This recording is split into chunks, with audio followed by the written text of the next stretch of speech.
नमस्कार।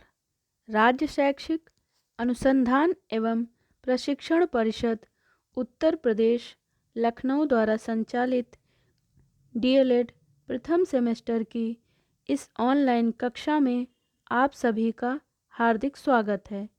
आज हम संस्कृत विषय के अंतर्गत प्रकरण लिंग पर बात करेंगे। हम जानेंगे कि लिंग किसे कहते हैं, संस्कृत में लिंग के कौन कौन से भेद हैं एवं इसके प्रयोग के नियम क्या हैं। तो आइए जान लेते हैं कि इस प्रकरण के अध्ययन के उपरांत प्रशिक्षुओं को कौन कौन से अधिगम की संप्राप्ति होगी। प्रशिक्षुगण विभिन्न लिंग शब्दों का ज्ञान प्राप्त कर सकेंगे। इस प्रकरण के अध्ययन के उपरांत लिंग के भेदों की जानकारी प्राप्त कर सकेंगे एवं प्रसंगानुकूल लिंग शब्दों के उचित प्रयोग कर सकेंगे। इसके साथ ही साथ गतिविधि के माध्यम से बच्चों को लिंग शब्दों से परिचित कराने का कौशल भी प्राप्त कर सकेंगे। साथ ही साथ पाठ्यपुस्तक में आए लिंग शब्दों की पहचान करने में सक्षम बन सकेंगे। प्रशिक्षुगण आईसीटी के माध्यम से बच्चों को पाठ पढ़ाने में सक्षम बन सकेंगे। आइए जानते हैं कि लिंग किसे कहते हैं। लिंग का अर्थ है चिन्ह, अर्थात संज्ञा और सर्वनाम के स्त्री तथा पुरुष दोनों जातियों का बोध कराने वाले शब्द लिंग कहलाते हैं, जैसे विधि, रामः, पुस्तकम आदि। यहाँ हम चित्र के माध्यम से इसको समझेंगे। प्रथम चित्र में दाईं ओर महिला का चित्र बना है जो कि स्त्री जाति का बोध करा रहा है। बाईं ओर पुरुष का चित्र बना है जो कि पुरुष जाति का बोध करा रहा है। अगला चित्र बालक का है जो कि पुरुष जाति का बोध करा रहा है। तीसरा चित्र पुस्तकों का चित्र है जो ना तो स्त्री जाति का बोध करा रहा है और ना ही पुरुष जाति का बोध करा रहा है। अब हम जानते हैं कि लिंग के भेद कौन कौन से हैं। संस्कृत में लिंग के 3 भेद हैं: पुल्लिंग, स्त्रीलिंग, नपुंसक लिंग। अब हम पुल्लिंग के बारे में जानेंगे। जिन संज्ञा शब्दों से पुरुष जाति का बोध होता हो उन्हें पुल्लिंग कहते हैं, जैसे रामः, कृष्णः, मयूरः, काकः, गजः आदि। पुल्लिंग के प्रयोग के नियमों को भी जान लेते हैं। इमन प्रत्यय वाले शब्द पुल्लिंग होते हैं, जैसे लघिमन, मतमिन, गरिमन, नीलिमन आदि। इमनिच प्रत्यय वाले शब्द भी पुल्लिंग होते हैं, जैसे महिमा, लघिमा, गरिमा आदि। यह सुनने में स्त्रीलिंग प्रतीत होते हैं किंतु इनका प्रयोग पुल्लिंग में होता है। अहन अर्थात दिन, नपुंसक लिंग शब्द को छोड़कर शेष समयवाची शब्द पुल्लिंग होते हैं, जैसे वर्षः, दिवसः, कालः, समयः आदि। इकारांत शब्द पुल्लिंग होते हैं, जैसे कविः, मुनिः, ऋषिः, पतिः, कपिः, भूपतिः, वारिधिः, जलधिः, हरिः, व्याधिः, गिरिः इत्यादि।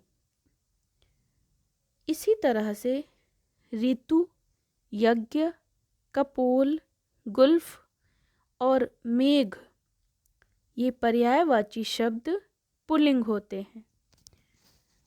इसके साथ ही साथ मासवाचक शब्द पुल्लिंग होते हैं, जैसे चैत्र, वैशाख, ज्येष्ठ, आषाढ़, सावन। तत्सम अकारांत शब्द प्रायः पुल्लिंग होते हैं, जैसे जलः, पवनः, उपवनः, धर्मः, मनः, गगनः आदि। इसके साथ ही साथ जल तथा स्थल के भागों के नाम भी पुल्लिंग में होते हैं। जल भाग जैसे समुद्र, सरोवर, और स्थल के भाग जैसे द्वीप, महाद्वीप, प्रायद्वीप, ये समस्त पुल्लिंग में होते हैं। पर्वतों के नाम भी प्रायः पुल्लिंग में आते हैं, जैसे हिमालयः, कैलाशः इत्यादि। यज्ञवाचक शब्द पुल्लिंग होते हैं, जैसे मखः, अध्वरः, क्रतुः इत्यादि। सुर तथा असुरवाची शब्द पुल्लिंग में होते हैं। देवता स्त्रीलिंग शब्द है और देवतम नपुंसकलिंग शब्द है, तथा रक्षस नपुंसकलिंग शब्दों को छोड़कर जितने भी सुर तथा असुरवाची शब्द हैं वह पुल्लिंग में आते हैं, जैसे विष्णु, गणेशः, अमरः इत्यादि। धातुओं के नाम पुल्लिंग में आते हैं, जैसे स्वर्णः, रजतः। इसी तरह से रत्नों के नाम पुल्लिंग में आते हैं, माणिक्यः, हीरः। और अनाजों के नाम भी पुल्लिंग में आते हैं, जैसे गोधूम, चड़कः इत्यादि। इसके साथ ही साथ ग्रहों के नाम भी पुल्लिंग में आते हैं, जैसे भानु, शशि, बुध इत्यादि। किंतु पृथ्वी ग्रह को छोड़ करके पृथ्वी स्त्रीलिंग में आता है। वारों के नाम भी पुल्लिंग में आते हैं, जैसे सोमवारः, मंगलवारः इत्यादि। अब हम जान लेते हैं कि स्त्रीलिंग किसे कहते हैं। संज्ञा के जिन शब्दों से स्त्री जाति का बोध होता है उन्हें स्त्रीलिंग कहते हैं, जैसे मातृ, देवी, नदी, मति आदि। अब हम इसके प्रयोग के नियमों को भी समझ लेते हैं। एक स्वर वाले ईकारांत एवं उकारांत शब्द स्त्रीलिंग होते हैं, जैसे श्री अर्थात लक्ष्मी, धी अर्थात बुद्धि, ही अर्थात लज्जा। ये शब्द स्त्रीलिंग होते हैं, परंतु सुधीः, प्रधीः, सेनानी, अग्रणी ये शब्द पुल्लिंग होते हैं। ये हैं तो ईकारांत, किंतु यह शब्द पुल्लिंग है। और उकारांत शब्द जैसे भू अर्थात पृथ्वी, वधु अर्थात बहू, प्रसूह अर्थात माता, चमुह अर्थात सेना आदि शब्द प्रायः स्त्रीलिंग होते हैं, परंतु खलपू यानी खलिहान साफ करने वाला, सुलूह अच्छी प्रकार काटने वाला, प्रतिभुः और वर्षाभु यानी मेढक, स्वयंभुः अर्थात ब्रह्मा, ब्रह्मा ये शब्द पुल्लिंग है।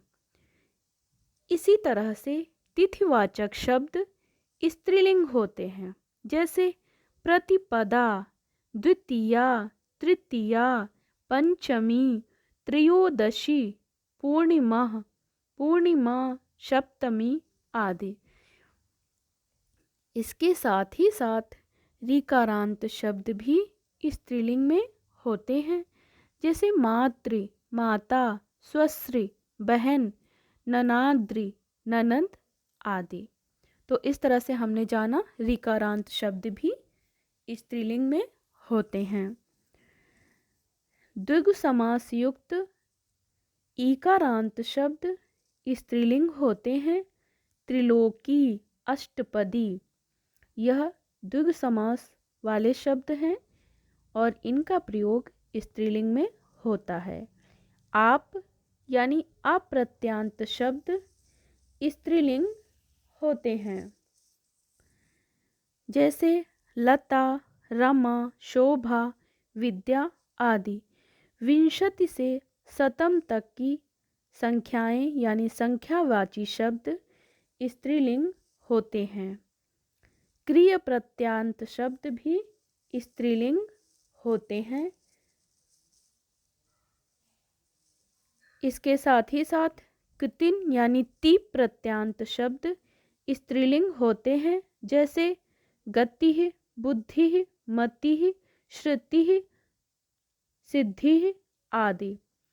तल यानी ता प्रत्यांत शब्द स्त्रीलिंग होते हैं, जैसे लता, रमा, शोभा आदि।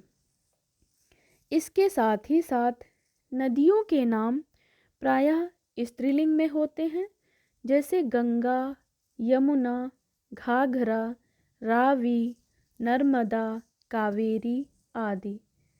झीलों के नाम भी स्त्रीलिंग में होते हैं, जैसे सांभर झील, डल झील।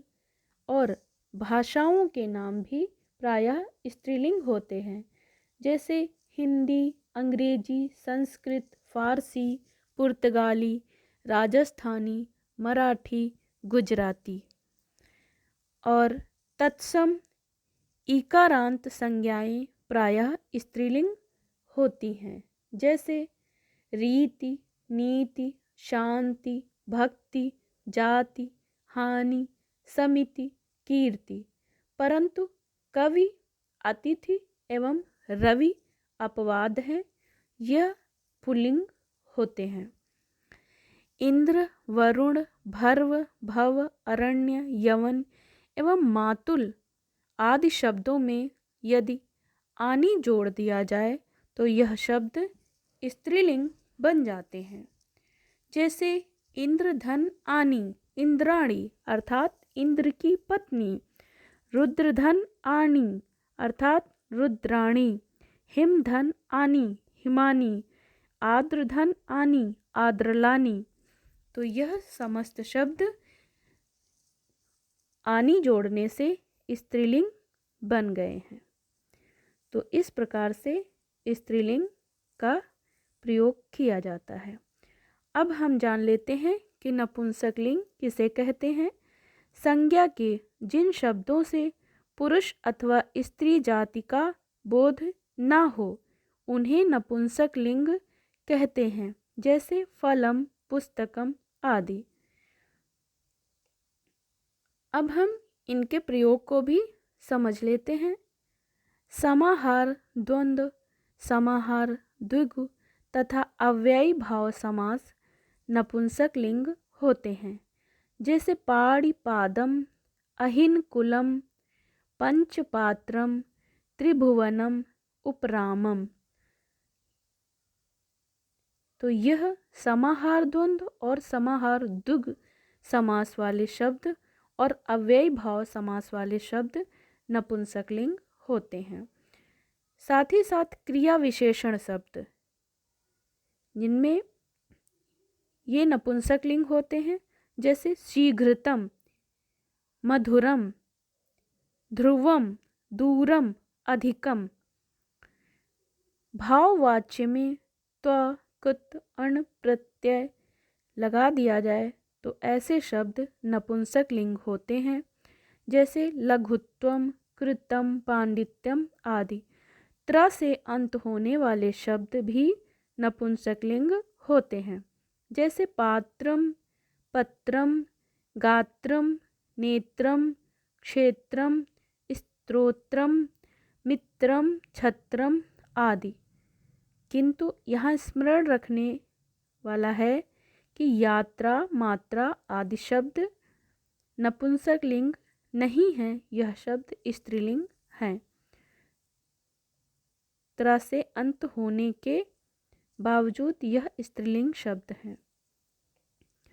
अस, उस, इस, अन से अंत होने वाले शब्द नपुंसक लिंग होते हैं, जैसे तपस, यशस, मनुष्य, पयस, सरस, हविष, धनुष आदि। अब हम जान लेते हैं लिंगों के प्रकारों को। पुल्लिंग के प्रकार को पहले समझने का प्रयास करेंगे। अजंत पुल्लिंग और हलंत पुल्लिंग। पुल्लिंग के दो भेद हैं। अजंत से तात्पर्य है जिन शब्दों में स्वर होता हो। जैसा कि हम सभी जानते हैं, व्यंजनों का उच्चारण स्वरों की सहायता से होता है। यदि इसे स्वर रहित कर दिया जाए तो यह व्यंजन हलंत कहलाता है, यानी कि व्यंजन यदि स्वर रहित करना हो तो उसके नीचे हलंत का प्रयोग किया जाता है। अजंत पुल्लिंग के तीन प्रकार हैं।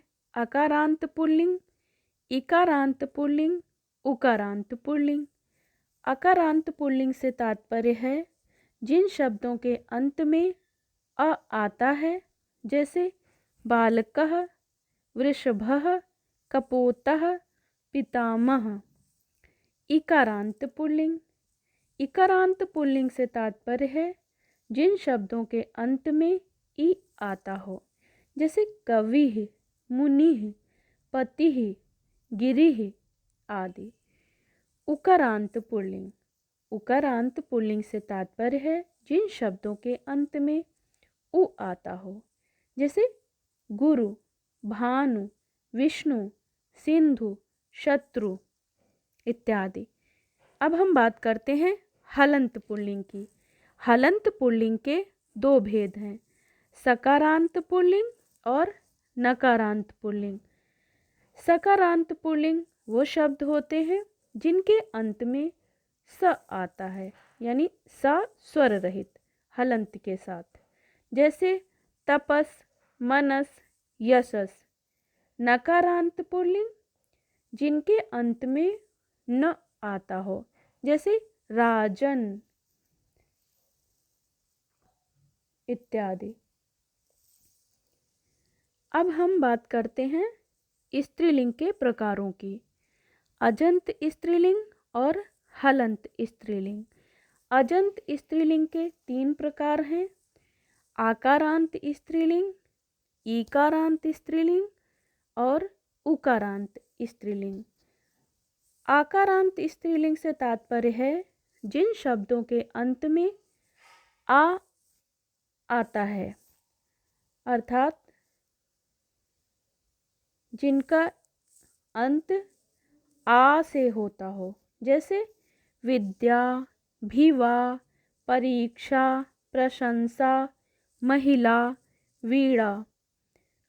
ईकारांत स्त्रीलिंग जिन शब्दों के अंत में ई आता हो, जैसे इंद्राणी, हिमानी, स्त्री, गौरी, पत्नी इत्यादि। उकारांत स्त्रीलिंग शब्द ऐसे शब्द जिनके अंत में उ आता हो, जैसे धेनु, तनु, वधु, रेणु। हलंत स्त्रीलिंग। हलंत स्त्रीलिंग के दो भेद हैं, तकारांत स्त्रीलिंग और चकारांत स्त्रीलिंग। तकारांत स्त्रीलिंग से तात्पर्य है जिनके अंत में ता आता हो, जैसे भवत, भगवत, भूभृत। चकारांत स्त्रीलिंग से तात्पर्य है जिनके अंत में च आता हो, जैसे वाच। अब हम जानते हैं नपुंसक लिंग के प्रकारों को। नपुंसक लिंग के भी दो प्रकार हैं, अजंत नपुंसक लिंग और हलंत नपुंसक लिंग। अजंत नपुंसक लिंग के चार प्रकार हैं, आकारांत नपुंसक लिंग, इकारांत नपुंसक लिंग, उकारांत नपुंसक लिंग और ऋकारांत नपुंसक लिंग। अकारांत नपुंसक लिंग से तात्पर्य है जिनके अंत में अ आता हो, जैसे धन, भारत, जल, पुष्प। इकारांत नपुंसक लिंग से तात्पर्य है जिनके अंत में ई आता हो, जैसे अस्थिः, वारिः, दधिः। उकारांत नपुंसक लिंग से तात्पर्य है जिनके अंत में उ आता हो, जैसे वस्तुः, अजुः। ऋकारांत नपुंसक लिंग से तात्पर्य है जिन शब्दों के अंत में रि आता हो, जैसे धात्री, कृत्री। हलंत नपुंसक लिंग जिनके अंत में व्यंजन हो। प्रायः सभी सर्वनाम शब्द हलंत नपुंसक लिंग के होते हैं। तो इस तरह से हमने जाना कि पुल्लिंग के कितने प्रकार हैं, स्त्रीलिंग के कौन कौन से प्रकार हैं और नपुंसक लिंग के कौन कौन से प्रकार हैं। अब हम जान लेते हैं कि इस प्रकरण को गतिविधि के माध्यम से कैसे समझा जा सकता है। शिक्षक को चाहिए कि प्रशिक्षुओं को छोटे छोटे समूह में बांट दें और प्रत्येक समूह में एक चित्र कार्ड दे दें। प्रशिक्षुओं से उस चित्र में दिखने वाली वस्तुओं को लिंग के अनुसार सूचीबद्ध करने को कहें। प्रशिक्षु समूह में चर्चा करके अधिक से अधिक शब्द लिखेंगे। इसके बाद हर समूह से कोई एक प्रशिक्षु आगे आकर लिखे हुए शब्दों को सूची के अनुसार पढ़कर सुनाएगा। यदि प्रशिक्षु गलती करता है तो शिक्षक सुधार करके शब्दों में सही लिंग बताएंगे। उदाहरण के लिए यहाँ पर एक चित्र कार्ड प्रस्तुत है।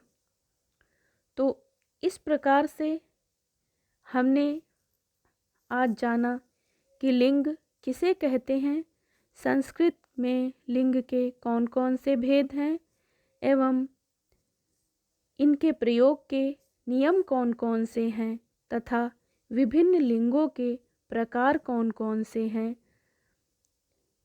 तो मैं आप सभी प्रशिक्षुगणों से यह अपेक्षा करती हूँ कि आप सभी अपने शिक्षण कार्य के दौरान लिंग को बेहतर तरीके से बच्चों को बताने में सक्षम होंगे। आप सभी मेरी अपेक्षा पर खरा उतरेंगे। आप सभी ने मुझे धैर्यपूर्वक सुना, इसके लिए आप सभी को बहुत बहुत धन्यवाद।